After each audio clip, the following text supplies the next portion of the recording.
કચ્છ કડવા પાટીદાર સમાજ ગાંધીધામ તેમજ સમર્થ ભારત અને ગર્ભવિજ્ઞાન ગર્ભ સંસ્કરણ કેન્દ્ર ગાંધીધામ દ્વારા આયોજિત આ કાર્યક્રમમાં ઉપસ્થિત માનનીય ઇન્દુમતીબેન, આદરણીય ડૉક્ટર ચંદ્રકાંત સર તેમજ મારી સાથી ડૉક્ટર કવિતા તેમજ અન્ય ઉપસ્થિત કડવા પાટીદાર સમાજના અગ્રણીઓ, મહિલા અગ્રણીઓ, તેમનો અહીંયાથી હું સત્કારતા વિષયને આગળ વધારું છું. આગળ જે વિષય મૂકવામાં આવ્યો, સમર્થ ભારતની કલ્પના અને એને કેમ સાકાર કરી શકાય એના માટેની એક ભૂમિકા એક માતા પિતા તરીકે શું હોઈ શકે, આ જ વિષયને હું આગળ જે લઈ રહી છું કે આને જ તમે પ્રેક્ટિકલી કેમ લઈ જઈ શકાય, આના માટે સમર્થ ભારત કેન્દ્ર તમને કઈ રીતે મદદ કરી શકે, શું છે એના સ્ટેપ્સ અને શું છે આ પ્રક્રિયા, એના વિશે હું આપને મારા પ્રેઝન્ટેશન થ્રુ માર્ગદર્શન આપીશ. મારું માર્ગદર્શન આપવામાં તમારી સામે જે પ્રેઝન્ટેશન મૂકીશ તો હું ડૉક્ટર કવિતાને વિનંતી કરીશ કે મને પ્રેઝન્ટેશન માટે તમારા સુધી પહોંચાડવામાં મદદ કરશે.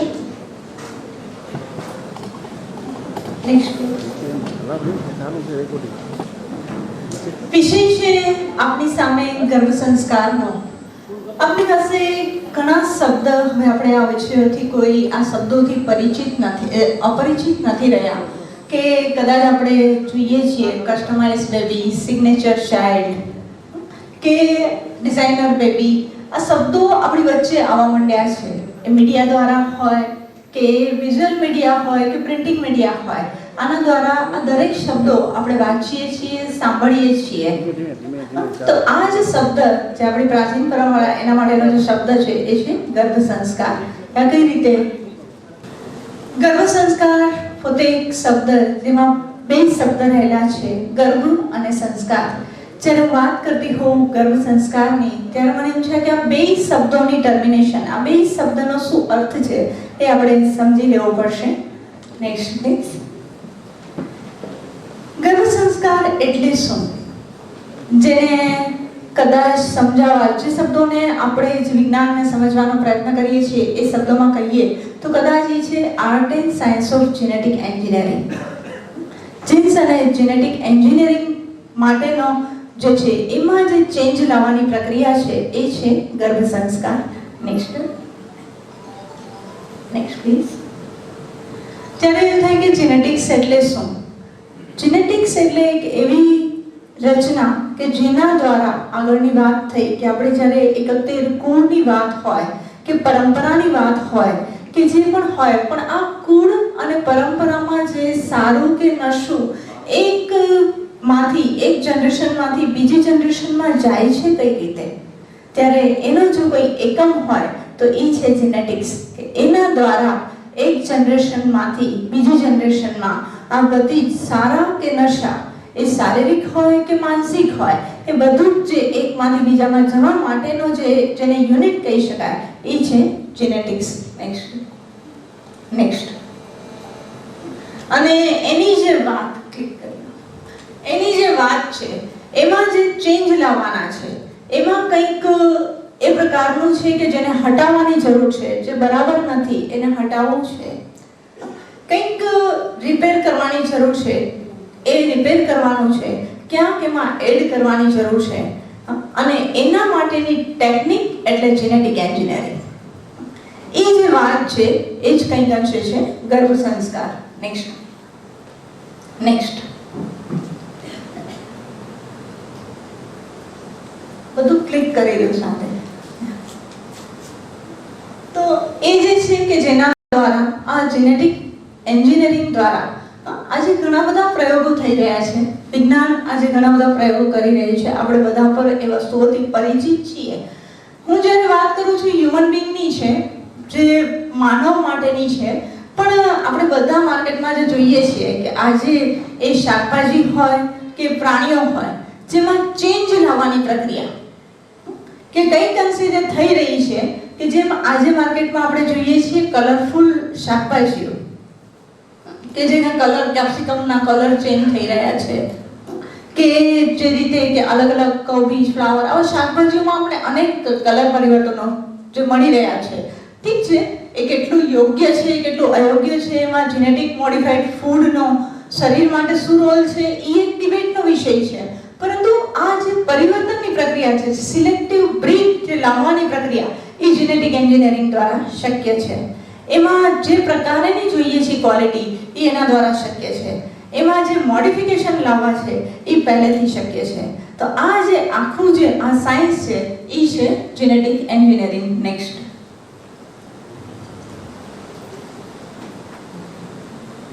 અહીંયા જ્યારે હું વાત કરી રહી છું, ત્યારે આગળ ઉપર આપણે સવારથી ચર્ચા કરી રહ્યા છીએ કે દરેકની ઈચ્છા હોય કે એની આવનારી જનરેશન એ ફિઝિકલી જેટલું પણ શારીરિક એનો દેખાવ ખૂબ સુંદર હોય, મેન્ટલી માનસિક રીતે એનો વિકાસ ખૂબ સારી રીતે હોય, એનો બૌદ્ધિક વિકાસ, એનો આત્મિક વિકાસ, આ દરેક સ્તરે કદાચ ઈચ્છા હો કે તમારી આવનારી જનરેશન કઈ રીતે ઉત્તમતા તરફ લઈ શકાય, એમાં જે પણ સારી ગુણવત્તા છે એ કેમ લાવી શકાય, એ દરેક પેરેન્ટ્સનો, દરેક વાલીનો એની આવનાર જનરેશન માટે કલ્પના તો ચોક્કસ હોય જ, અને કેમ નહીં, હોવી પણ જોઈએ.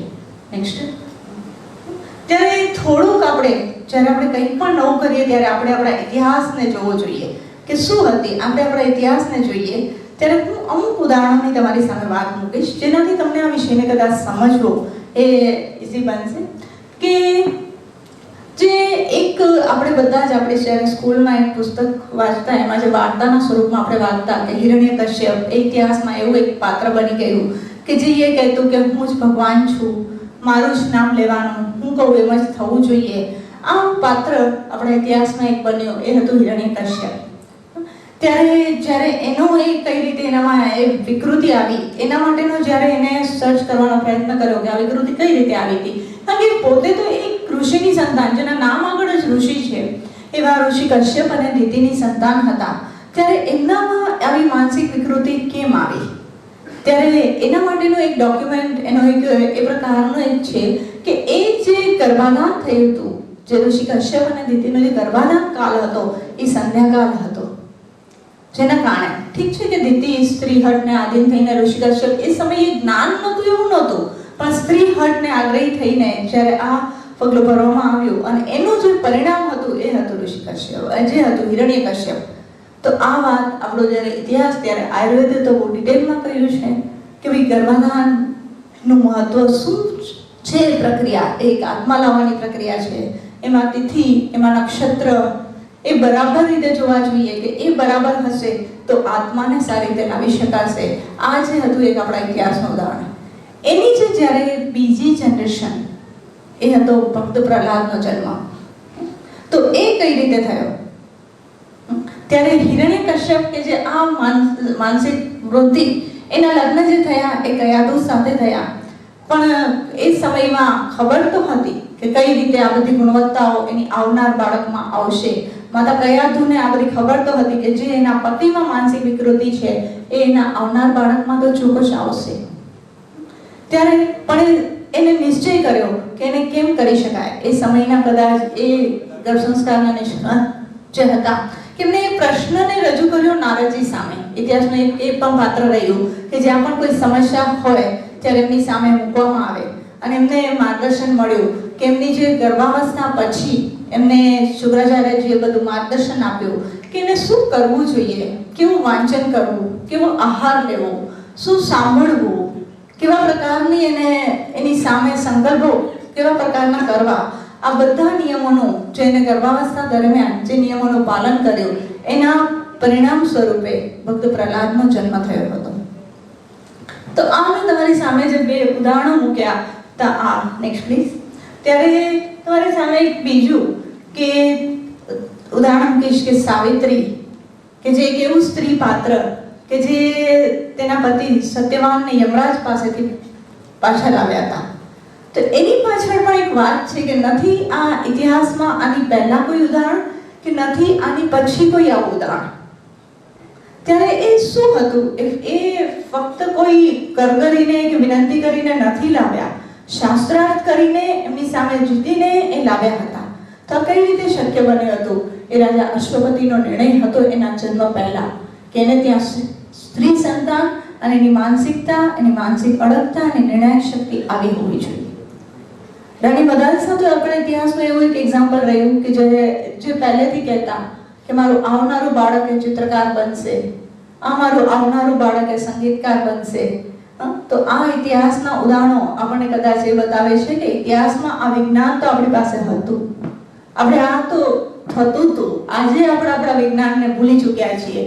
તો એને રાણી મદાલસાના ફક્ત કહેવાથી આ નહોતું થઈ શકતું કે ના આવનાર, એને ખબર હતી કે એના બાળકને કેવી રીતે ચિત્રકાર બનાવી શકાશે. આવનાર બાળકને જ્યારે કહે છે કે મારું આવનારું બાળક એ સંગીતકાર બનશે, તો એને કેમ સંગીતકાર લાવી શકાશે એ બાળકને, એને એનું પૂરેપૂરું એને જ્ઞાન હતું, એ નિયમોના ફોલો કરતા હતા અને એના કારણે એ બાળકમાં એ ગુણવત્તા આવતી હતી.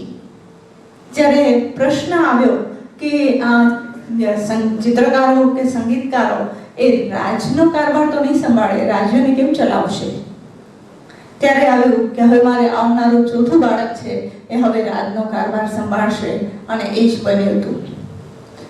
Next please. તો અહીંયા મારા કહેવાના આવા તો તમને અનેક ઉદાહરણો આપી શકીશ કે અનેક ઉદાહરણો આપણા ઇતિહાસમાં છે, પણ વાત કહેવાની ફક્ત નેક્સ્ટ પ્લીઝ વાત કહેવાની એટલી જ છે કે આ ઉદાહરણ આ ફક્ત વાર્તાઓ નહોતી, આ ફક્ત વાતો નહોતી, આ એક વિજ્ઞાન હતું, આ આપણી પાસે હતું કે જેના અનુસરણથી, જેમાં નિયમો બતાવેલા છે એના અનુસરણથી આ બધા આપણે જે કહીએ છીએ કે ભારતે સમર્થ હતું, તો ખરેખર આ નિયમોના પાલનથી હતું અને આ રીતે હતું.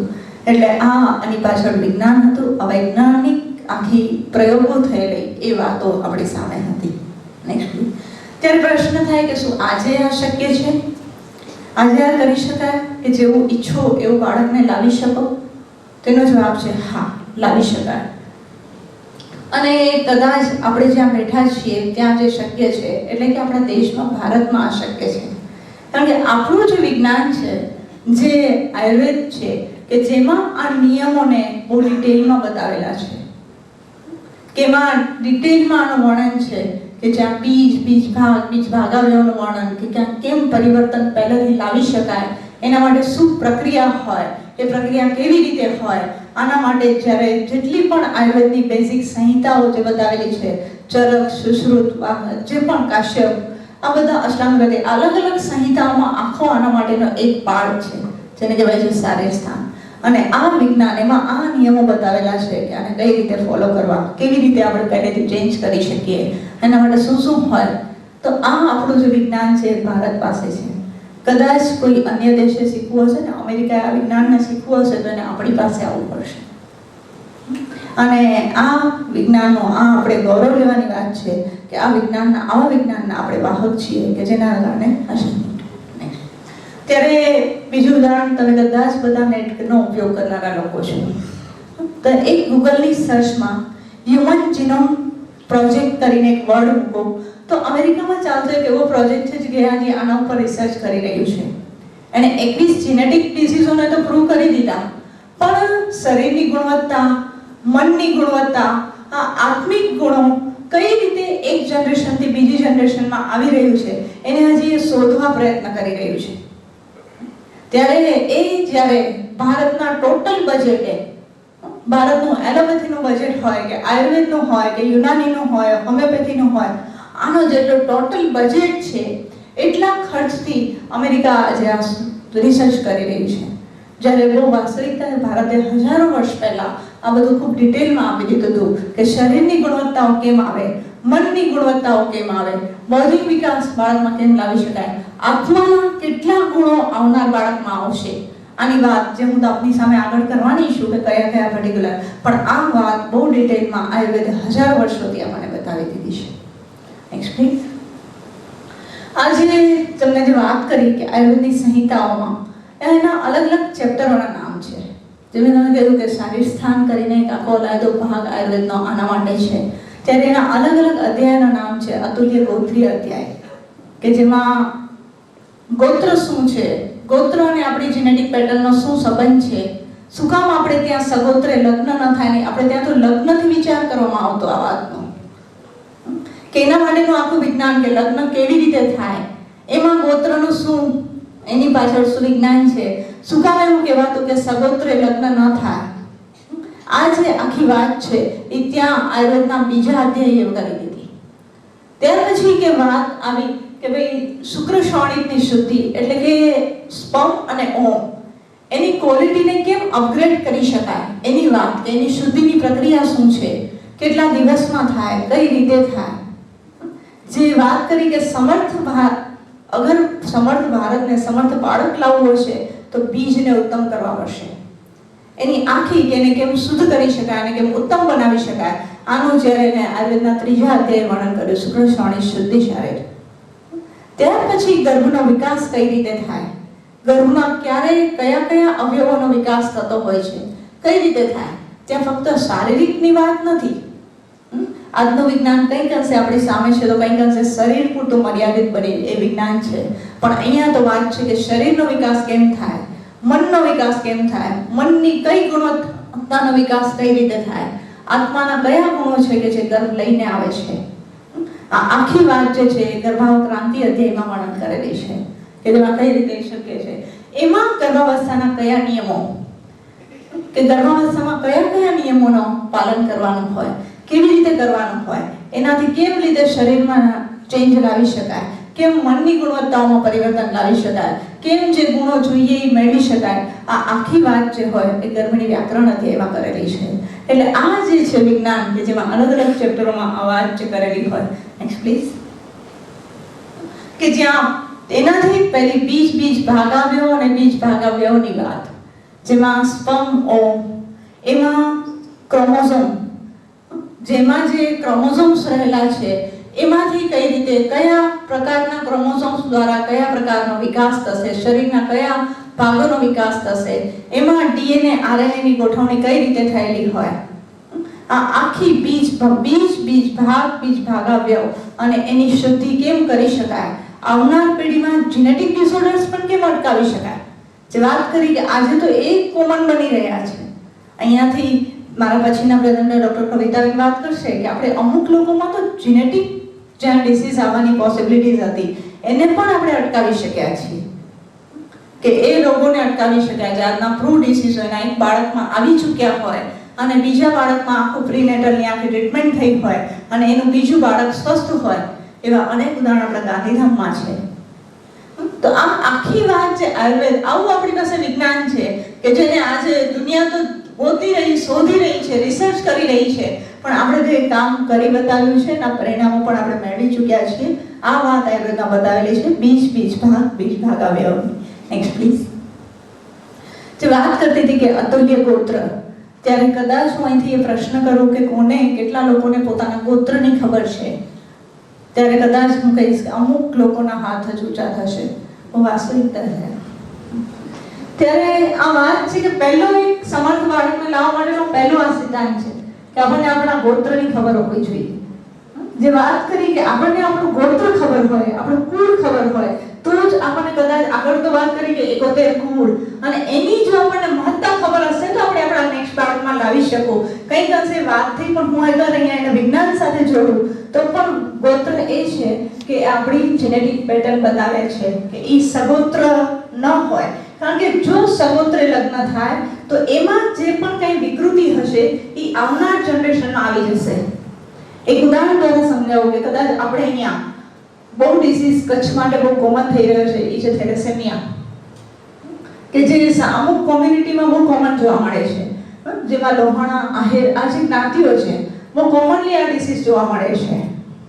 તો આ જે છે કે અગર એ બંને માતા પિતાને અગર રોગ છે તો એનાથી એને કોઈ પણ શારીરિક કંઈ પણ નહીં હોય, કદાચ એટલું જ હશે કે એનું હિમોગ્લોબિન લેવલ છે એ નોર્મલથી થોડું ડાઉન રહેતું હશે, એને કોઈ પણ પ્રકારની કોઈ વિકૃતિ નહીં હોય. પણ જો એ બંનેના લગ્ન થયા, અજાણ રહ્યા, ખબર નહીં હોય અને થેલેસેમિયા માઇનર બંનેને છે તો એના આવનાર જનરેશનમાં થેલેસેમિયા મેજર આવશે. અને એ જે થેલેસેમિયા મેજર છે કે જેના કારણે એમાં રેડ બ્લડ સેલ, લોહીના કણોની પ્રક્રિયા જે બનવાની અટકી જશે અને વારે વારે જે બ્લડ ટ્રાન્સફ્યુઝનની જે બ્લડ છે એ બહારથી આપવું પડશે. તો આ જે છે બહુ કોમન ડિસીઝ છે આપણી વચ્ચે જે જોવા મળે છે, પણ એમાં ક્યાં હતી વિકૃતિ, ક્યાં રહી? ગોત્ર, જેનેટિક પેટર્ન સરખી રહી. એ સિંગલ જીન ડિસઓર્ડર છે, પણ અગર બંનેમાં છે તો એ પ્રભાવી બનીને એના બાળકમાં આવ્યું, એ થેલેસેમિયા મેજર બન્યું.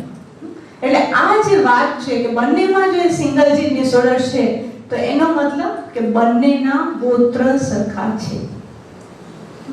આ જ નેક્સ્ટ ત્યારે થાય કે આપણા કયા કયા ગોત્ર છે, અત્રિ, કપિ, કશ્યપ, આ બધા જે આપણા અલગ અલગ ગોત્ર છે એ આપણે જો આપણા ફાધર ફોરફાધર જે પિતા પ્રપિતા સુધી અગર પહોંચીએ તો આપણે આ ઋષિઓની સંતાન છીએ, ત્યાંથી આપણી આવી. અને સામે જે બતાવેલી છે એ રીતે આપણી જેનેટિક પેટર્ન છે. અહીંયા બેઠેલા કોઈ પણનું ગોત્ર જો ભારદ્વાજ ગોત્ર હોય તો એનો મતલબ બીજા કોઈ પણ દુનિયાના કોઈ પણ ખૂણે બેઠા હોય એનું ગોત્ર જો ભારદ્વાજ છે તો એનો મતલબ એ થયો કે બંનેની જે શરીરમાં જે રંગસૂત્રોની ગોઠવણી છે, જેનેટિક પેટર્ન છે એ સરખી છે. અગર એમાં કંઈક રોગ આવવાની સંભાવના છે, બંને સરખું થઈ ગયું તો આવનાર જનરેશનમાં એ પ્રભાવી બની જશે. એટલે આ જે વાત છે એ છે પહેલી વાત. નેક્સ્ટ એ જ રીતે અનેક પ્રો ડિસીઝો જેમ કે ડાઉન સિન્ડ્રોમ છે કે એમાં 21મી જોડ હોય, એમાં જે રંગસૂત્રોની ગોઠવણી છે એ 2ની જગ્યાએ 3 ટ્રાઇઝોમી હોય. તો આવા અનેક ડિસીઝો છે આજે એ આ રીતે એક જનરેશનમાંથી બીજા જનરેશનમાં આવી રહ્યા છે. તો આ રીતે એ વિકૃતિઓ કેમ અટકાવી શકાય એમાં પણ કંઈક અંશે જે પ્રીનેટલ જે આગળના સ્ટેપ કહીશ એનો જે રોલ છે. તો આયુર્વેદના આ જે સામે જે દેખાય છે કે આ આખું વિજ્ઞાન આયુર્વેદ ચરક શારીરશાસ્ત્રમાં બતાવેલું જ છે કે જે મનુષ્યમાં એના બીજ ભાગાવ્યવમાં જે વિકૃતિઓ હશે એનો જે ભાગ ઉત્તપ્ત હશે એ આવનાર જનરેશનમાં એ છે એ વીક બનશે. એના કારણે એ વિકૃતિઓ એની આવનાર જનરેશનમાં આવશે. Next please. ત્યાં જે વાત જેનેટિક ડિસઓર્ડરની પણ વાત છે એ આયુર્વેદ ચરક સંહિતાએ કરેલી છે. એ જ રીતે નેક્સ્ટ ઉત્તમ સંતતિની વાત પણ કરેલી છે કે ઉત્તમ સંતતિને કેમ લાવી શકાય. કે ત્યાં જે બતાવેલું કે તતો યાયામ યેશાનામ જનપદાનામ મનુષ્યાનામ પુત્રમાસી તત સો આહાર, એટલે કે જે બાળકમાં તમારે આવનાર બાળકમાં જે ગુણવત્તાઓ જોઈએ છે એને અનુરૂપ જે પણ આહાર વિહાર એના જે નિયમો આગળ પણ વાત થઈ છે જેને હું વધારે એના માટે પુષ્ટિ કરીશ કે એ નિયમોનું જો પાલન કરવામાં આવે તો એના દ્વારા ઉત્તમ સંતતિ શક્ય છે. આ વાત જે આચાર્ય ચરકે જે સારી સ્થાનમાં કહેલી છે. Next please. આ જ ઉદ્દેશ્યથી આગળ જે વાત થઈ કે ભાઈ આ ભારત દેશનો તો એ મનુસ્મૃતિમાં કહેલું છે કે આ આર્યવર્તનો એક નાગરિક તો એટલો મહાન હોવો જોઈએ કે જે બીજા માટે એક્ઝામ્પલ બની જાય.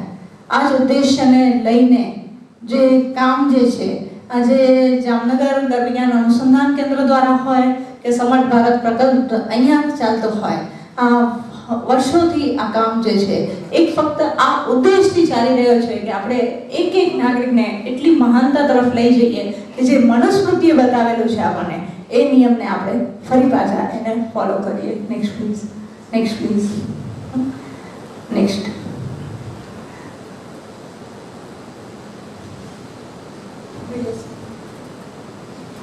આ જે છે કે સમર્થ ભારત પ્રકલ્પથી તો મેં તમને વાત કરી કે આ ફક્ત હવે આને ભૂતકાળ જ ફક્ત રહેવા દઈશું કે આને આપણું ભવિષ્ય બનાવીએ, કે આપણે ફક્ત આ બધા જ મહાન વ્યક્તિત્વો છે જેને આપણે કહીએ છીએ કે આના કારણે ભારતે સમર્થ હતું. તો પ્રશ્ન થાય કે આજે શું આ બધું બંધ થઈ ગયું. Next please. ત્યારે ફરી આવું છું જ્યારે મેં વાત કરી હતી કે ગર્વ અને સંસ્કાર એ બંને શબ્દોને સમજી લેવા પડશે. જ્યારે ગર્વ એટલે શું, ત્યારે આયુર્વેદમાં બતાવેલું છે કે એના માટે આ જે જરૂરી એનું મટીરિયલ ક્યારે પણ કંઈ પણ જ્યારે સમજવાનું હોય એને ઉત્તમ બનાવવું છે તો પહેલાં તો એનું જે મટીરિયલ છે એની સામગ્રી છે એ ઉત્તમ હોવી જોઈએ. ત્યારે ગર્ભની વાત આવે તો એના માટે શું સામગ્રી છે, તો એના માટે આ છે એના માટે સામગ્રી છે. પહેલું છે ઓવ્યુલેશન, કે જે સ્ત્રીમાં ચાલતી જે નક્ષત્રોને આધારે જે સ્ત્રી શરીરમાં જે પૂરી પ્રક્રિયા ચાલે છે કે એ જે છે આખું એનું ઓવ્યુલેશન પીરિયડ એ બરાબર રીતે ચાલવું જોઈએ, કારણ કે એ જ આખી બીજ બનવાની પ્રક્રિયા, બીજ છૂટું પડવાની પ્રક્રિયા આ પ્રક્રિયામાં પૂર્ણ થાય છે. એટલે એ પહેલાં તો બરાબર હોવું જોઈએ.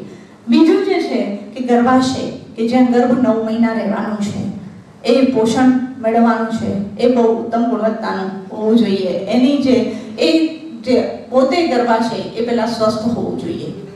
ત્રીજી જે વાત છે એને જે પોષણ મળવાનું છે 9 મહિના દરમિયાન જે માતાના આહાર દ્વારા મળશે એને એ પણ એક ઉત્તમ મળવું જોઈએ. એ છે અંબુ પોષક તત્વ ન્યુટ્રિશન. ચોથી જે વાત છે એ છે બીજ, સ્ત્રી બીજ અને પુરુષ બીજ. એ ઉત્તમ ગુણવત્તાના હોવા જોઈએ. જેટલા એને ઉત્તમ ગુણવત્તાના પહેલેથી બનાવી શકાશે તો જે છે એ આવનાર જનરેશનને, આવનાર ગર્ભને સારું બનાવી શકાશે. એટલે આ છે એના માટેના પેલું જે એના માટેની સામગ્રીની વાત કે આ બલા ઉત્તમ હોવી જોઈએ. Next please. ત્યારે બીજી જે આયુર્વેદમાં બતાવેલી વાત છે એ છે ઘટક. આ છે ગર્ભ માટેના 6 ઘટકો છે. કેમાં પહેલું માતૃ, પિતૃ, સત્વ, સાત્મેજ, રસજ, આત્મજ. આ જે અલગ અલગ જે 6 ઘટકો બતાવ્યા એમાં આપણા શરીરના માતૃ પિતૃ એ કંઈક અંશે ફિઝિકલ છે, કંઈક અંશે આત્મવિજ્ઞાન અહીંયા આવીને ઊભું રહ્યું છે. પણ આયુર્વેદે એના ઉપરાંત સત્વ, સાત્મેજ, આત્મજ, રસજ આ અલગ અલગ બીજા પણ 4 ફેક્ટરોનું બહુ ડિટેલમાં વર્ણન બતાવેલું છે. જ્યારે માતૃત્વની વાત કરું કે શરીરના જેટલા પણ અવયવો છે જે કોમળ છે, જેમ કોમળ છે, કિડની કોમળ છે, આપણું આંતરડું કોમળ છે, તો જેટલા પણ શરીરના કોમળ અવયવો છે એમાં એનો માતાનો જીન્સ પ્રભાવી રહે છે. એના માટે પહેલા એને ઉત્તમ કરી દેવું જોઈએ. જેટલા પણ શરીરના કઠિન ભાગો છે, હાડકા, નાક, નખ, આપણા દાંત, જેટલા પણ શરીરના કઠણ ભાગ છે એમાં એનો પિતાનો જીન્સ, પેટર્નલ જીન્સ ડોમિનેટ રહે છે, એ વધારે પ્રભાવી હોય છે. આ ઉપરાંતના જે વાત છે 4 ફેક્ટરોની વાત કરી કે એમાં સાતમેજ ભાવ આપણી ઇમ્યુનિટી આવનાર બાળકની કેવી લાવી છે એનો સાતમેજ ભાવ છે. એ કેમ લાવી શકાય, કેવા પ્રકારનો લાવી શકાય પહેલેથી નક્કી કરી શકાય. આવનાર બાળકનું સત્વજ ભાવ, એની ધૃતિ, એની સ્મૃતિ, એનું કેરેક્ટર જેની આપણે આગળ ખૂબ ચર્ચા કરી છે એ કેમ લાવી શકાય. એનામાં સેન્સ ઓફ હ્યુમર, એનો આનંદ, એનો ઉત્સાહ આ છે ગર્ભના સત્વજ ભાવ છે. એને કેવો લાવો છે એ પહેલેથી માતા પિતા નક્કી કરી શકે છે કે સત્વજ ભાવને કેમ લાવો. જે બાળકની તુષ્ટિ, પુષ્ટિ, એનો નોરિશમેન્ટ એ છે એનો રસજ ભાવ. તો એ જે છે એ તમે પહેલેથી નક્કી કરી શકો બાળકમાં આ કેવી રીતે થશે. એની શરીરની જે તુષ્ટિ, પુષ્ટિ, એનો જે વિકાસ, જે અવયવોનો જે ગ્રોથ એન્ડ ડેવલપમેન્ટ જેને કહીએ છીએ આજની ભાષામાં, એ કેવા પ્રકારનું થવું જોઈએ એ છે રસજ ભાવ જે પહેલેથી નક્કી કરી શકાય. અહીંયા જે વાત છે આત્મજ ભાવની, એ એક જ આત્મા આપણા હાથમાં નથી. ગર્ભ કંઈક અંશે પૂર્વજન્મોમાંથી કંઈક લાવે છે. તો આને પણ કેમ ઉત્તમ લાવી શકાય એની વાત છે. ઉત્તમ કરી શકવાની વાત નથી, પણ ઉત્તમ બીજા 5 ભાવો તો એવા છે કે જેને આપણે જે જોઈએ એ ગુણવત્તાના કરી શકીએ છીએ. જ્યારે આત્મજ ભાવને આપણા હાથમાં નથી, પણ ઉત્તમ લાવી કેમ શકાય પહેલેથી એ ચોક્કસ આપણા હાથમાં છે. એની પણ હું ક્યાં સ્ટેપે આપણા હાથમાં છે એની હું વાત આગળ કરીશ. પણ અહીંયા કહેવાનું એ છે કે આ જે બધું જે છે એ છે ગર્ભના એવા ઘટકો કે જેને આપણે પહેલેથી નક્કી કરી શકીએ.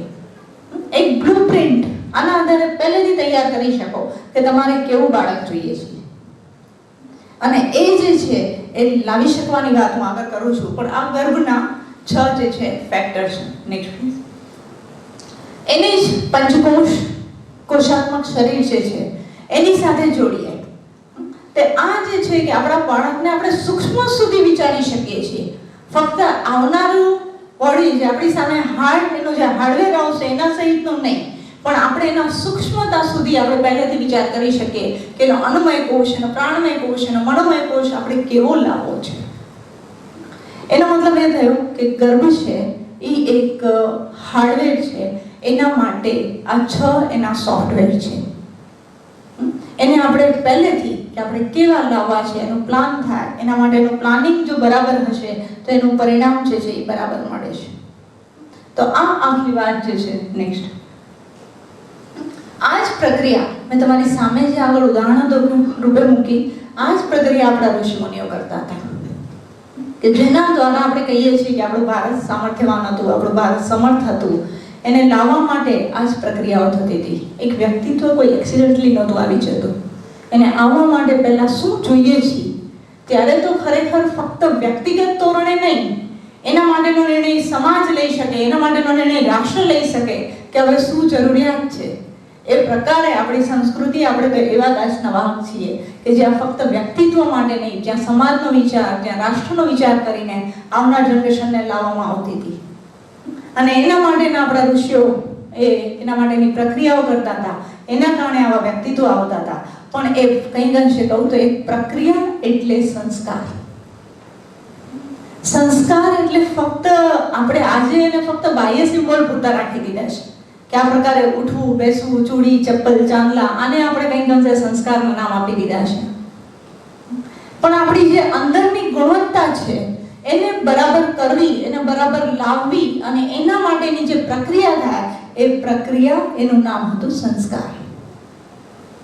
જ્યારે હું એ જ વાતને વધારે બીજા બે ઉદાહરણો દ્વારા સમજાવીશ કે બે ઉક્તિઓ દેખાય છે. સમ્યક કરોતિ સંસ્કાર, કે જે બરાબર કરવાની પ્રક્રિયા. કે હમણાં થોડો સમય થયો આપણે હોળીના તહેવારને માણ્યો, ત્યારે આપણે જે પ્રસાદનો ઉપયોગ કરતા હતા કે જે હતી કે જ્યારે વસંત ઋતુ છે, કફની ઋતુ હતી, કફ એનાથી ફેરિન્જાઇટિસ, લેરિન્જાઇટિસ થવાના ચાન્સીસ ખૂબ વધારે હતા, ત્યારે આપણે બહુ સહજ રીતે આપણો પ્રસાદ એવો હોય કે જેમાંથી ખજૂર, ધાણી, દારી આ પ્રસાદ હોય કે જે કફનું શમન કરે. એ ખજૂર જે છે એ સમયે કફને અટકાવવા માટે જરૂરી હતી, જેમાંથી જે શરીરને પોષક તત્વો પણ એમાંથી ખૂબ સારા પ્રમાણમાં મળી શકે છે, મળી રહે છે. તો આ પોષક તત્વો કદાચ શરીરને વાત કરું કે હવે આપણે ગ્રીષ્મ ઋતુ તરફ જઈ રહ્યા છીએ, કદાચ શરીરને આ તત્વોની પૂર્તિ કરવાની છે, ક્યાંક ઉણપ છે, આપણને ખજૂર શરીર માટે અત્યારે જોઈએ છીએ. તો જે ખજૂર આપણે હોળીના સમયે આપણે જે રીતે ખાતા હતા, પણ એને આપણે ગ્રીષ્મ ઋતુમાં ઉપયોગ કરવો છે તો કેમ કરી શકાય? કારણ કે એનું તો વીર્ય છે, તાસીર છે, એ ગરમ છે, ઉષ્ણ વીર્ય છે, કેમ કરી શકાય? તો એ જ ખજૂરને જો 2-3 કલાક પાણીમાં પલાળવામાં આવે અને પછી એને મંથ બનાવી દેવામાં આવે, કે એને જો મંથન કરી દેવામાં આવે અને જે ખજૂરનો મંથ તૈયાર થાય, જેની તાસીર છે એ ઠંડી થઈ જશે, જે ગ્રીષ્મ ઋતુમાં લઈ શકાય. જે બીજી જે વાત છે અહીંયા મારે કહેવું તો એ મારે સમજાવવું છે સંસ્કાર.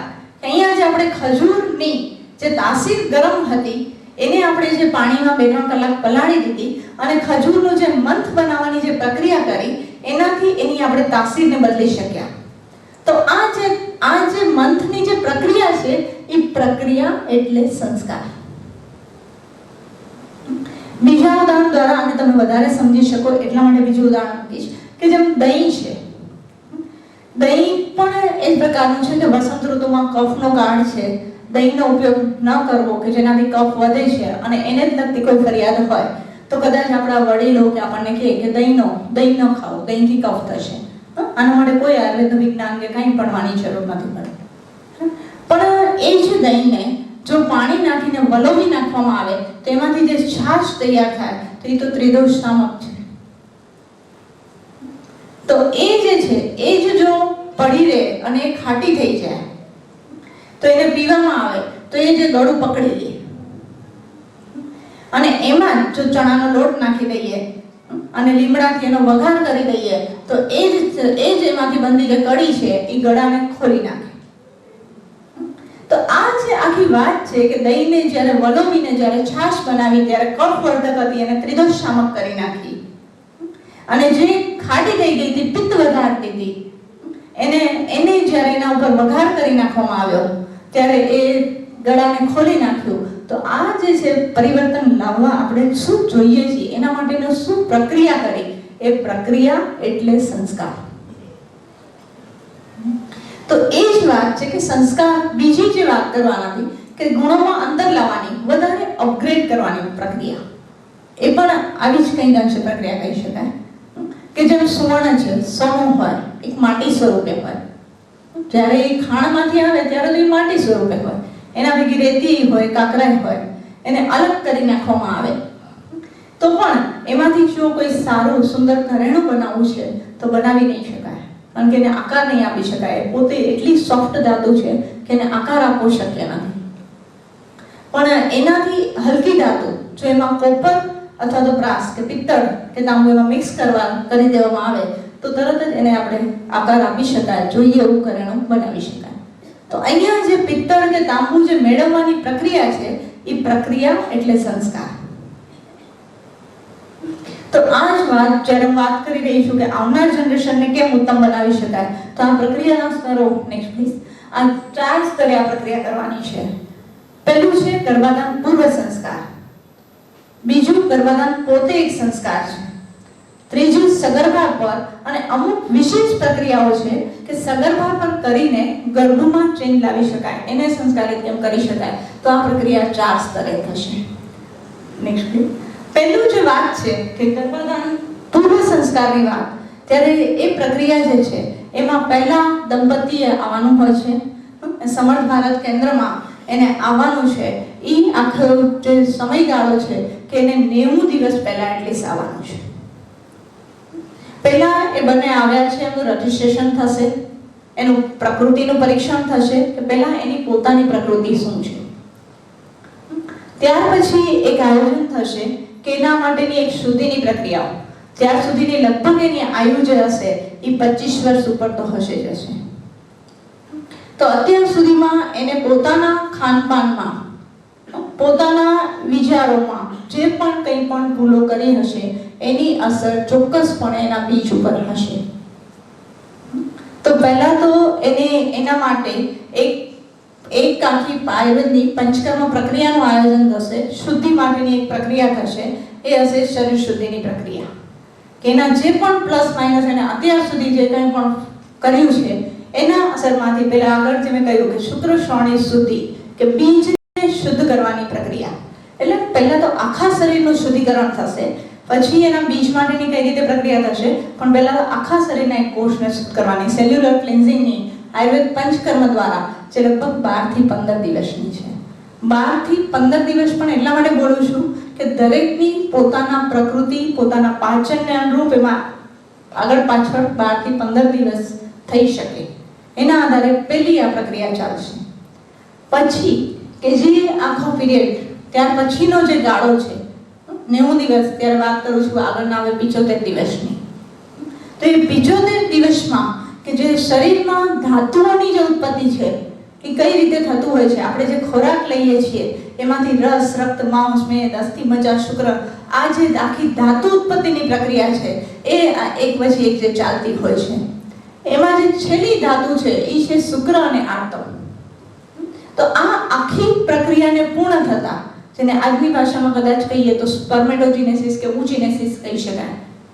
તો આ જે છે આખી કે શુક્રોત્પત્તિની અને આર્તવ જે ઉજીનેસિસ ઓમ બનવાની પ્રક્રિયા છે એ 72 દિવસમાં પૂર્ણ થાય છે. તો આ આખો જે સમયગાળો છે એમાં જે કે એનો ખોરાક કેવો છે, એમાં વિશેષ ખોરાકનું આયોજન કે એ બીજને ઉત્તમ બનાવવા છે તો એના માટે ખોરાક પણ ત્યારે એ પ્રકારનો જોઈશે. તો આખા 72 દિવસ દરમિયાન એનો ખોરાક કેવો હોય. બાળકનો અલગ અલગ ફેક્ટરોની મેં વાત કરી કે એને ફક્ત અવયવો કે ઓર્ગનની દ્રષ્ટિએ ઉત્તમ નહીં, એનું સત્વ ઉત્તમ બનાવવું છે, એનો જે સત્વજ ભાવ સારો કરવો છે, એનો સાત્મેજ ભાવ સારો કરવો છે. તો એ સમય દરમિયાન એની બીજું આયોજન કે એના જે દિનચર્યામાં એને પોતાના મનને પોતાનામાં કેમ પરિવર્તન લાવશે, શું કરશે. તો એના માટે અલગ અલગ જે યોગિક પ્રક્રિયાઓ કે યોગ, પ્રાણાયામ, એના નિયમોનું કઈ રીતે પાલન કરવું, એના માટે પણ સપ્તાહમાં એક વખત, સમયને અનુરૂપ સપ્તાહમાં એક વખતનું આયોજન છે. બાકી તો આ પ્રક્રિયાઓનો અભ્યાસ તો રોજ થવો જોઈએ, પણ કેન્દ્રની પોતાની પણ એક જે પ્રમાણની મર્યાદામાં કે સપ્તાહમાં એક વખત એમને બોલાવીને આ પ્રક્રિયાઓ શીખવવી, પછી એમને પોતાના ઘરે આ પ્રક્રિયા કરવી. એટલે આ 72 દિવસનો ખાસ એનો આહાર કેવો હોય, એના વિહારમાં યોગની પ્રક્રિયા કેવી હોય, એ શું સાંભળે, કેવું વાંચન કરે, આગળ જે વાત થઈ કે સ્વાધ્યાય કેવો હોવો જોઈએ, એની અસર આપણા મન પર પડે છે. તો આખી વાત કે એનું વાંચન કેવું હોય, એ શું સાંભળે, એની આસપાસનું પર્યાવરણ, ઘરનું પણ વાતાવરણને કેમ શુદ્ધ રાખી શકાય, એના માટે પર્યાવરણ સુધી પણ કેમ થાય, આ દરેક નિયમોનું પાલન એ 72 દિવસ દરમિયાન કરવાનું છે. હા, વિશેષ ઔષધોનું આયોજન પણ છે કે જે શુક્રાણુની શુદ્ધિ થાય, શુક્રાણુ કેમ ઉત્તમ બને એના માટે આયુર્વેદમાં જે પણ શાસ્ત્રોક્ત કોઈના પોતાની કેવા નથી, જે આયુર્વેદની સંહિતાઓ જે શાસ્ત્રમાં બતાવેલું છે કે શુક્રાણુની શુદ્ધિ માટે આ પ્રકારના ઔષધ, શુક્રાણુની ગુણવત્તાને ઉત્તમ બનાવવા માટે આ પ્રકારનું ઔષધ, એ પ્રકારના ઔષધનું આયોજન પણ ત્યાંથી થાય છે. તો આ આખી જે વાત છે, પહેલાની વાત કે જેટલું બીજ ભાગ અને બીજ ભાગાવ્યવને ઉત્તમ બનાવવાની વાત, આખી જે પ્રક્રિયા છે એ 90 દિવસ પહેલા પૂર્ણ કરવાની છે.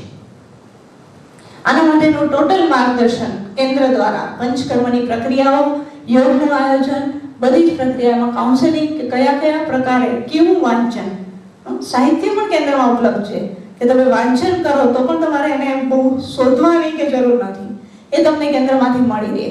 પણ આ 90 દિવસ દરમિયાન જે નિયમોનું પાલન છે એનું આયોજન એના દ્વારા થાય છે, જે શાસ્ત્રમાં બતાવેલું છે એ પ્રમાણે. ત્યાર પછીનો જે બીજું સ્ટેપ છે કે હવે 90 દિવસ શરીરનું શુદ્ધિકરણ થયું, મનને જે રીતે એના ભાવોને ઉત્તમ બનાવવાના હતા એ પ્રક્રિયા થઈ. ત્યાર પછી કે હવે ગર્ભાધાન ક્યારે થાય, તો એના માટે પણ ઓવ્યુલેશન પીરિયડને ધ્યાનમાં રાખીને કંઈક અંશે શાસ્ત્રોમાં એ 5 દિવસની એક વિશેષ દિનચર્યા બતાવેલી છે કે એ સમય, એ 5 દિવસ દરમિયાન વિશેષ પ્રકારનો ખોરાક, કે જે કહ્યું કે ત્યાં તો આખી જે વાત છે કે હવે તો એ બીજ બનીને છૂટું પડવાનું છે ને એ જ બીજ ફર્ટાઇલ થવાનું છે. તો એ સમય દરમિયાન પણ કે કેવા પ્રકારનો એનો ખોરાક દંપતીનો કેવો હોય એ 5 દિવસ દરમિયાન કે જ્યારે બીજ બનીને છૂટું પડી રહેવાનું છે, તો એના માટે વિશેષ ખોરાકનું આયોજન, એ સમય દરમિયાન વિશેષ મંત્રોચ્ચારનું ઉચ્ચારણ, એ સમય દરમિયાન ગોપાલ સંતાન સ્તોત્રનું ઉચ્ચારણ. શું કામ?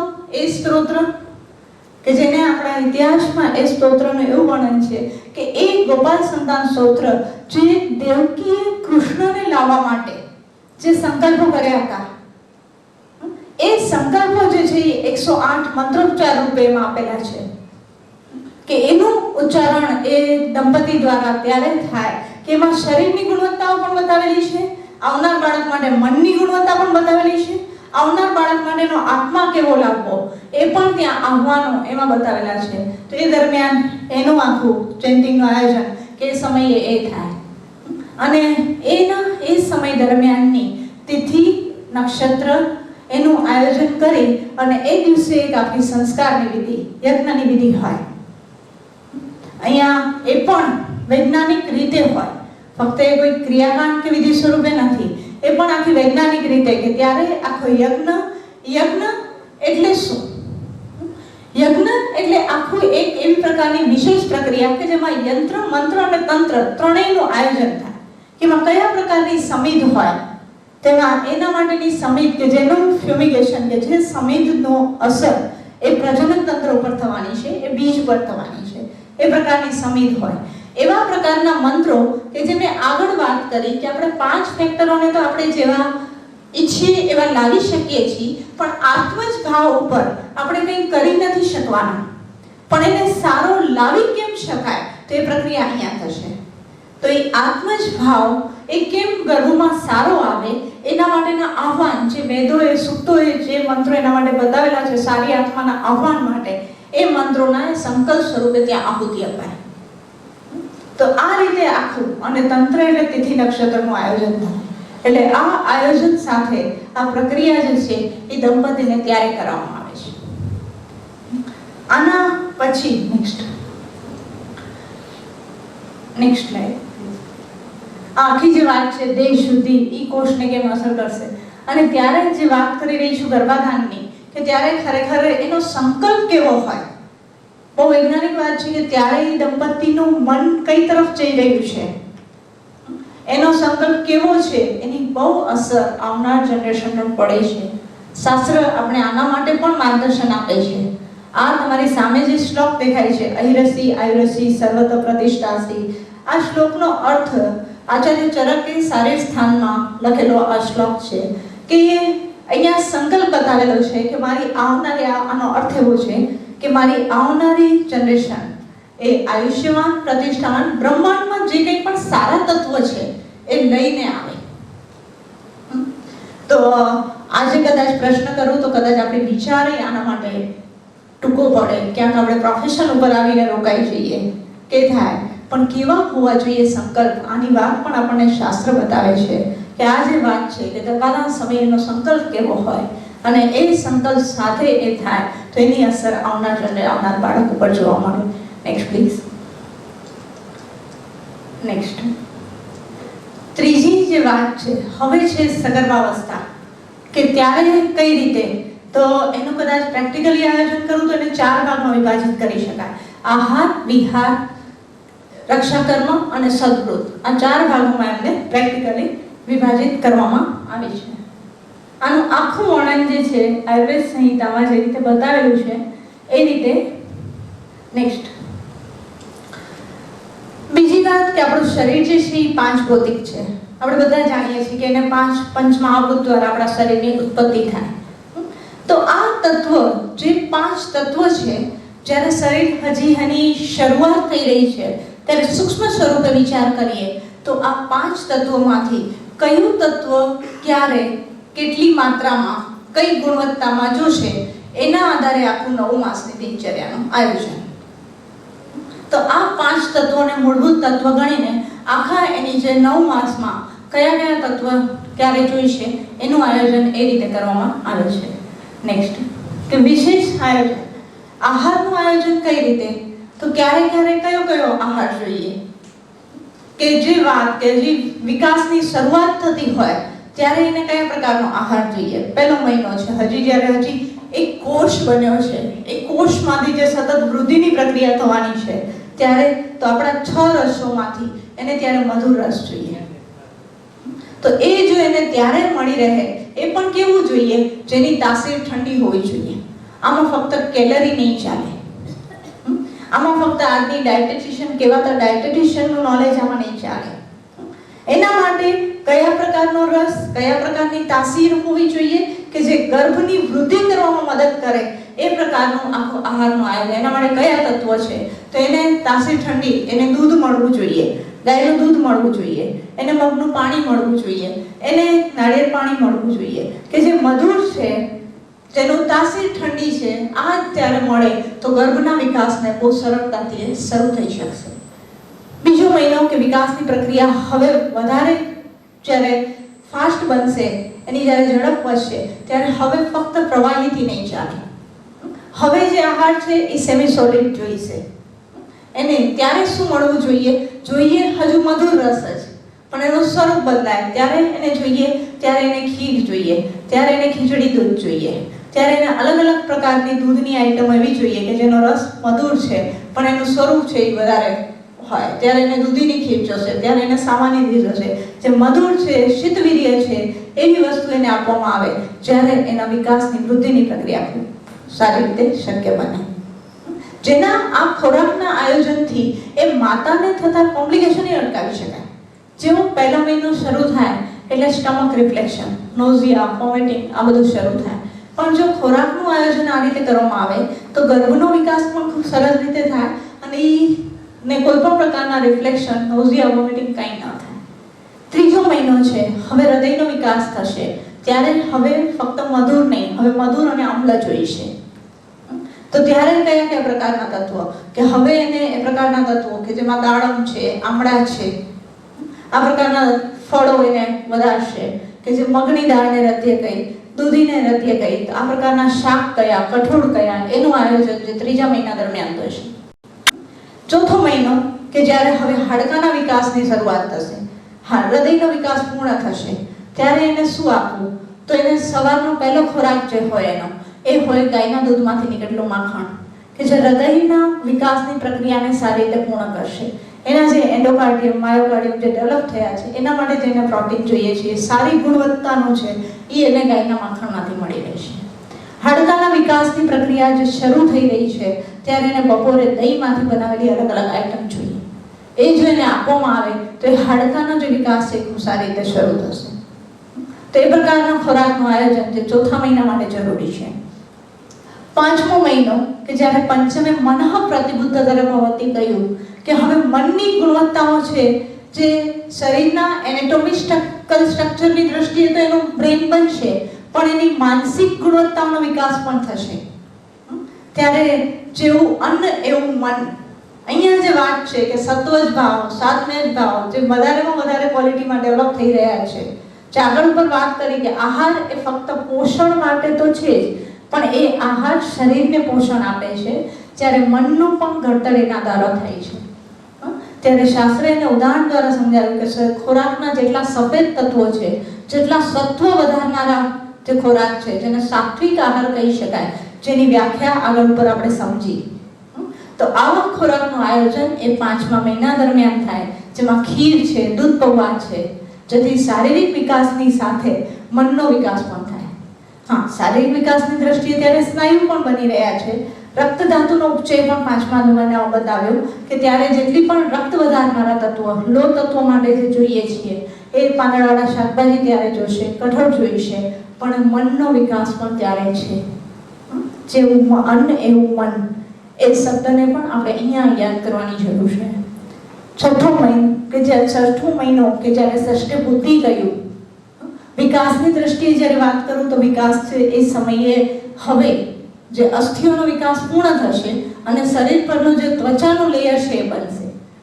ત્યારે એ જે ત્વચાના જે કોષો, ચામડીના ડર્મિસ, એપિડર્મિસ આ જે બનતા હોય, ત્યારે એને જે ખોરાક જોઈએ છે કે ગાયના દૂધમાંથી જે એની જે મલાઈ છે એ એને આપવામાં આવે તો સ્કિનના કોષો પહેલેથી એટલા સારી રીતે ડેવલપ થાય કે પછી એને કોઈ પણ પ્રકારના સ્કિન ડિસઓર્ડર થવાની શક્યતા ન રહે. આ જે વાત છે એ છે 6ઠા મહિનાની. તો એ સમયે એને ખોરાક આ પ્રકારનો આપવો. 7મા મહિનાની છે, અત્યાર સુધીનું કદાચ આપણે એનો અલ્ટ્રાસાઉન્ડ કરીએ, એની જ્યારે કરીએ છીએ ત્યારે આખું જે વજન છે, વેઇટ ગેઇન, ત્યારે એનું જો વજન જોઈએ કે ફિટલ વેઇટ કેટલું છે તો લગભગ 500 થી 600 ગ્રામ હશે. હવે એનો જે વેઇટ ગેઇન થવાનો છે ત્યારે ધાતુની દ્રષ્ટિએ જોઈએ તો વધારે મસલ્સ, માંસ ધાતુનો ઉપચય છે એ થવાનો છે. તો ત્યારે એને ખોરાકમાં કયા તત્વો જોઈએ? તો ત્યારે એને ખોરાકમાં જે જોઈએ, કઠોળ જોઈએ. કઠોળ પણ કેવી રીતે બનાવેલા કે જે મધુર રસની વધારે હોય, જેમ મગના લાડુ છે, મૈસૂર છે, એ જો ત્યારે ગર્ભિણીને આપવામાં આવે તો એનાથી ખૂબ સારો વિકાસ જે છે એ ગર્ભનો જેનો 7મા મહિના દરમિયાન થવો જોઈએ એ થશે. 8મો મહિનો અને પછી 9મો મહિનો હવે પ્રસવ તરફ જશે ત્યારે ફરી પાછો હવે એને સુપાચ્ય ખોરાક. પણ પહેલો અને બીજો મહિનો જે હતો એની તાસીર ઠંડી હતી, હવે તાસીર ગરમ જોઈશે. પ્રવાહી જ આપવાનું છે પણ તેની તાસીર ગરમ હોય. એને એ પ્રકારના વેજીટેબલ સૂપ આપવામાં આવે, એને મગનું પાણી જે છે ઘીથી સંસ્કારિત કરીને આપવામાં આવે, એને ખીચડી સાથે ઘી આપવામાં આવે, એને દૂધ સાથે કેસર આપવામાં આવે કે જે ગર્ભાશયની સંકોચ વિકાસની પ્રક્રિયાને જેટલા પ્રેરક ખોરાકમાં તત્વો છે એ જેનાથી જે છે એનો એને જે ડિલિવરી સમયે, પ્રસવ સમયે જે ગર્ભાશયનું વિસ્ફોરણ અને સંકોચનની જે પ્રક્રિયા થવી જોઈએ એ સારી રીતે થાય કે એનો પ્રસવ પણ સરળતાથી થઈ જાય. તો આ પ્રકારનું આખું 9 મહિનાનું ખોરાકનું આયોજન, જ્યારે હું તો મહિનામાં એક વખત આવું છું, પણ ડૉક્ટર કવિતા ઠક્કર કે જે અહીંયા કેન્દ્રમાં રોજ ઉપલબ્ધ છે એના દ્વારા આ પ્રકારના આયોજનો જે ગર્ભિણીઓ માટે થાય છે. Next please. બીજી જે વાત છે વિહારની, કે એને કયા કયા પ્રકારની દિનચર્યા હોવી જોઈએ. 5 તત્વોમાંનો બીજો તત્વ કે જે આકાશ તત્વ, જેના આપણા શરીરમાં એના માટેનું ઇન્સ્ટ્રુમેન્ટ એ છે શ્રવણેન્દ્રિય. 40 દિવસનો ગર્ભ બધું સાંભળી શકે છે. તો એના માટે આપણે શાસ્ત્રોમાં શું ઉલ્લેખ છે, શું કરવું, ત્યારે શું સંભળાવવું? તો અથર્વવેદે તો એના માટે અમુક સૂક્તો બતાવ્યા કે એનામાં સારી ઉર્જાનો સંચરણ કરવા માટે ગર્ભમાં થાય એના માટે બતાવેલું પ્રાણ સૂક્ત. એ જો એને સંભળાવવામાં આવે, 9 મહિના સંભળાવવામાં આવે, તેમાંથી એને સારી ઉર્જા જે છે એ ગર્ભને આપી શકાશે. તો આ સમયે સૂક્ત બતાવ્યા કે એમાં ગર્ભની રક્ષા માટે ગર્ભદ્રોહણ સૂક્ત, પ્રાણ સૂક્ત, કે એને સંભળાવવાથી ગર્ભની રક્ષા થઈ શકે એવા પ્રકારના સૂક્તો છે કે જેના સાંભળવાથી કે જે ગર્ભના પર અસર થાય, એમાં સારી ઉર્જાનું સંચરણ થાય. ત્યારે આના માટે જ્યોતિષશાસ્ત્ર પણ કંઈક કહે છે કે એ આખું એવું છે કે ભાઈ આપણા ઉપર જે હ્યુમન બીંગ ઉપર હોય કે એનિમલ કિંગડમ હોય, પ્રાણી જગત હોય, દરેક ઉપર ગ્રહ નક્ષત્રોની અસર છે. પણ એ ગર્ભાવસ્થા દરમિયાન ગર્ભિણી પર એક ગ્રહ જે છે એ વિશેષ અસર રાખતો હોય છે. એની અસર, વિશેષ અસર એટલે ફક્ત એની એક દ્રષ્ટિ ખાલી ગ્રહની અસર છે નહીં, ગર્ભના વિકાસ ઉપર એ અસર કરે છે. જેમ કે 5મો મહિનો છે, 5મા મહિનાનો જે ગ્રહ છે એના ઉપર જે વિશેષ અસર રાખે છે એ છે ચંદ્ર. ગર્ભમાં જે વિકાસની પ્રક્રિયા થઈ રહી છે એમાં મનનો વિકાસ છે. પંચમે મન કહ્યું, જ્યારે મન અને ચંદ્રનો સીધો સંબંધ છે.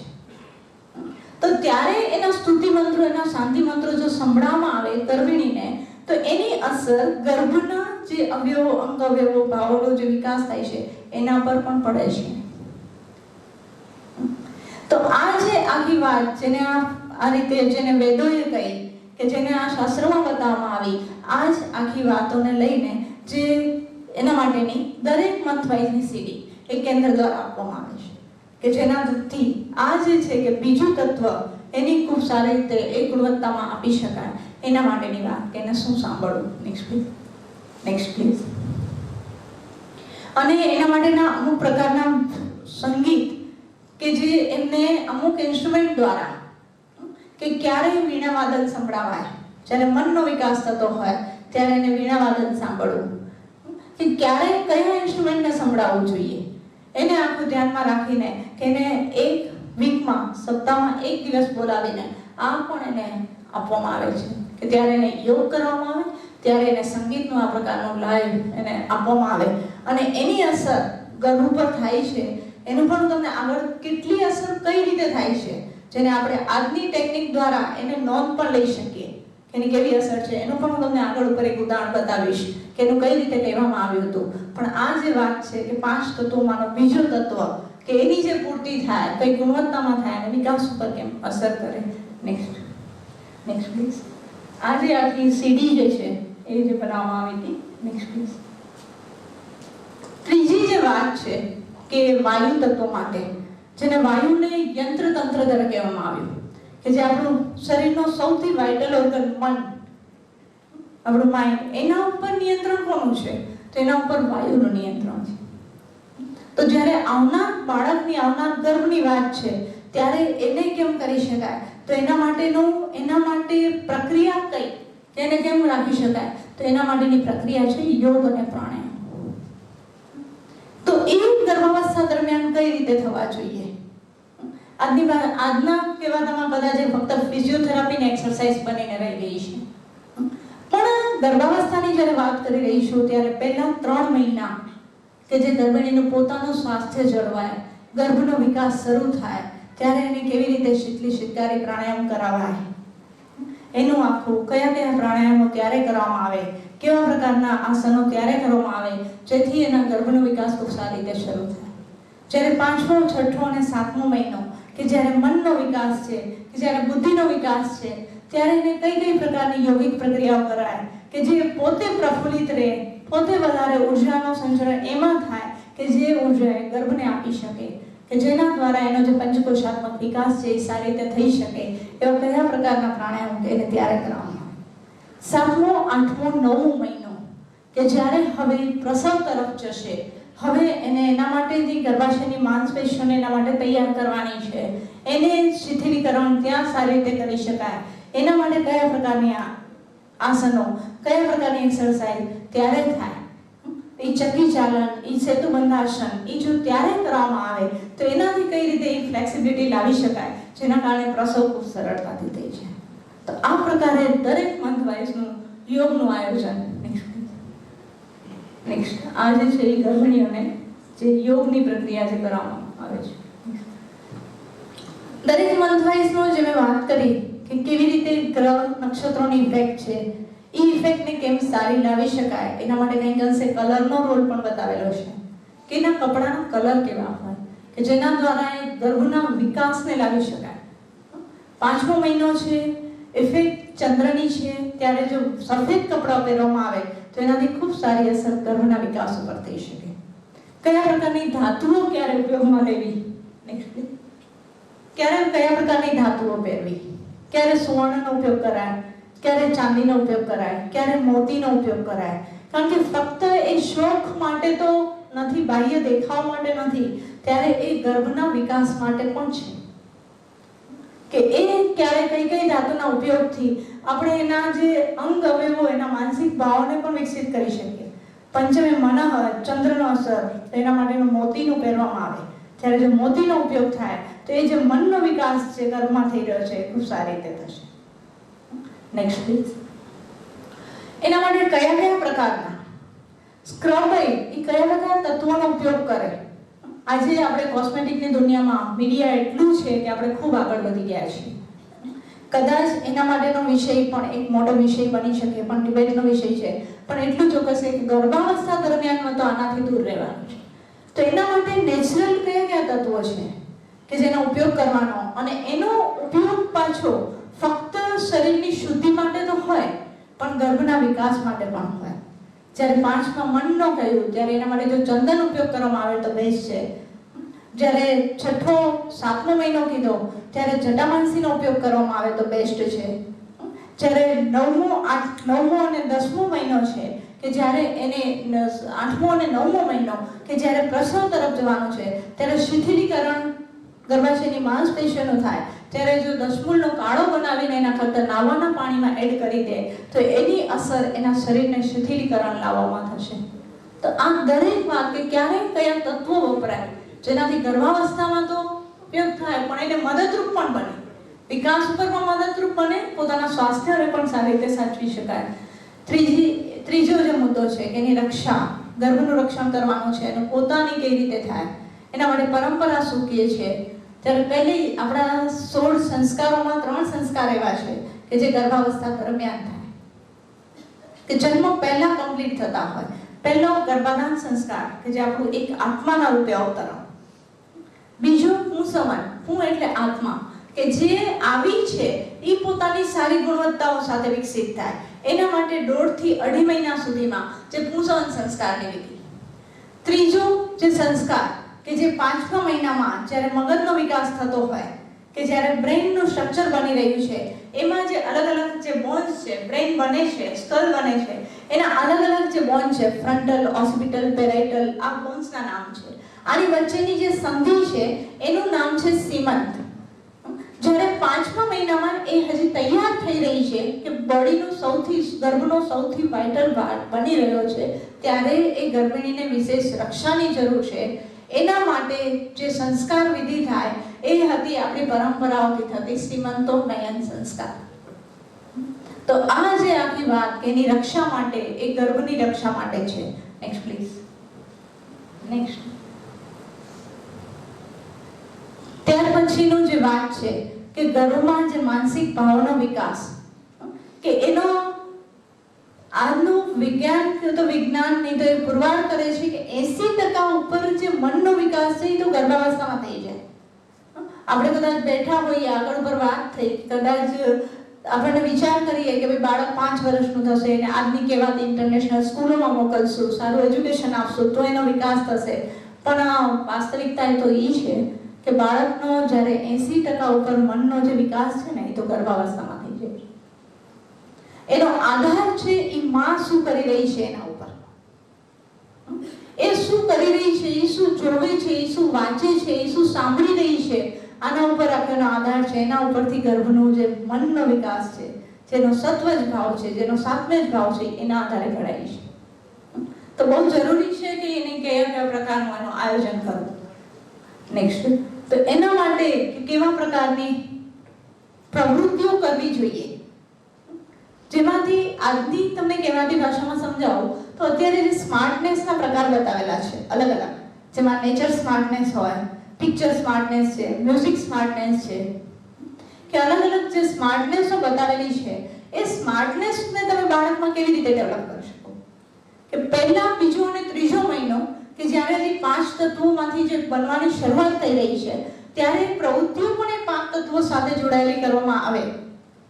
કે એ જ ત્યારે માટીમાંથી રમકડા બનાવવા, પાણીમાંથી અલગ નેચરલ કલર બનાવવા, આ પ્રવૃત્તિઓ જો ત્યારે થાય તો આવનાર બાળકમાં નેચર સ્માર્ટનેસને ડેવલપ કરી શકાય. બાળકમાં counting, number smartness, counting, puzzle, sudoku, ચોથો, પાંચમો અને છઠ્ઠો મહિનો ત્યારે જો કરવામાં આવે જ્યારે ષષ્ઠબુદ્ધિ આઈક્યુ સેટ થતી હોય અને પ્રવૃત્તિઓ પણ એવા પ્રકારની હોય તો આવનાર બાળકમાં નંબર સ્માર્ટનેસ ડેવલપ કરી શકાય. જે અલગ અલગ સમયે અલગ અલગ જે સાંભળવાની, મંત્રોચ્ચાર કરવાની જે વાત છે કે જેના દ્વારા આવનાર બાળકમાં મ્યુઝિક સ્માર્ટનેસ ડેવલપ કરી શકાય. તો આમ અલગ અલગ સ્માર્ટનેસ માટે અલગ અલગ સમયમાં અહીંયા જ્યારે વીકમાં એક વખત બોલાવવામાં આવે ત્યારે સાથે આ પણ એમને કરાવવામાં આવે છે કે કયા દરેક ટ્રિમેસ્ટર વાઇઝ, દરેક મંથ વાઇઝનું આયોજન કે એને કેવા કેવા પ્રકારની પ્રવૃત્તિઓ કરવી. Next please. નેક્સ્ટ કે જેટલું સૂત્ર તો એ છે કે જેટલું એ માતાના મનને પ્રસન્ન રાખી શકાશે એટલું ગર્ભનું મન ઉત્તમ બનશે. નેક્સ્ટ આખી જે અલગ અલગ સ્માર્ટનેસ મેં તમને આગળ પણ સમજાવ્યું કઈ રીતે આવનાર બાળકમાં એ ડેવલપ કરી શકાય અને એની સાથે આવનાર બાળકને કેમ સેલ્ફ સ્માર્ટ બનાવી શકાય. Next please. અહીંયા કદાચ ફરી પાછી ઇતિહાસમાં જવું તો આપણા ઇતિહાસે ફક્ત શરીર અને મનના વિકાસની વાત નહોતી કરી, ફક્ત એ પણ આપણે સમજી લેવું પડશે. એને તો જ્ઞાન આપવાની પ્રક્રિયા પણ ગર્ભમાં થાય. એની વાત જે છે એ આ છે કે અભિમન્યુનું જે ઉદાહરણ હોય કે ચક્રવ્યૂહ ભેદનનું જ્ઞાન એને ગર્ભમાં અપાયું હતું, ત્યારે શરીર અને મનના વિકાસ પછીની આ પ્રક્રિયા એ પણ ગર્ભમાં થઈ શકે એનું આ ઉદાહરણ છે કે જ્ઞાનની પણ નોલેજ ટ્રાન્સમિશન પણ આ સ્ટેજમાં થઈ શકે. Next please.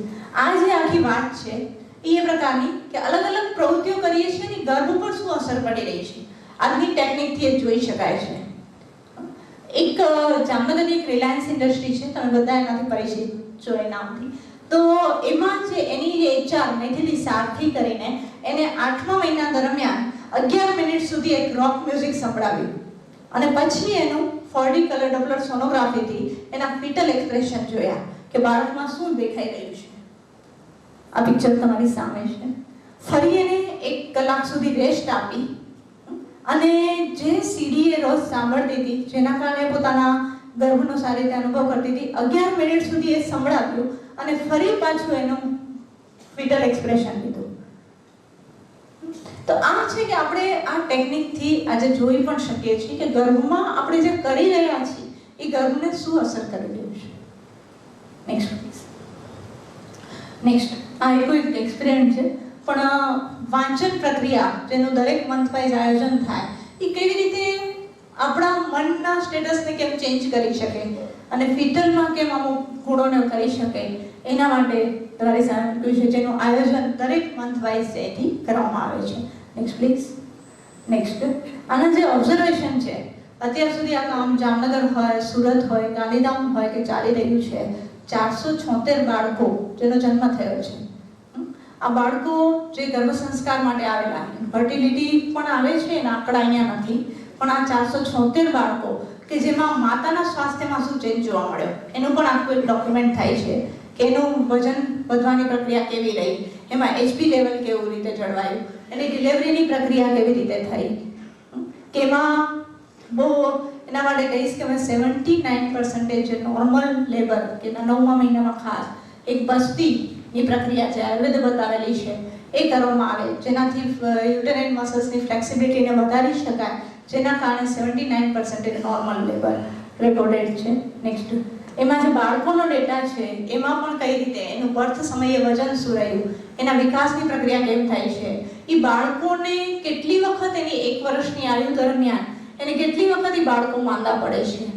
376 બાળકોમાંથી 32 બાળકો એવા હતા કે જેને પહેલા 3 મહિનામાં કે 6 મહિના દરમિયાન કંઈક ડૉક્ટરની કંઈક સારવાર લેવાની, ભલે કેન્દ્રમાં જ આવે છે આ પદ્ધતિ આયુર્વેદ પદ્ધતિથી સારવાર લઈ રહ્યા છે, પણ 32 બાળકો એવા હતા કે જેમને કોઈક સમયે સારવારની જરૂર પડી.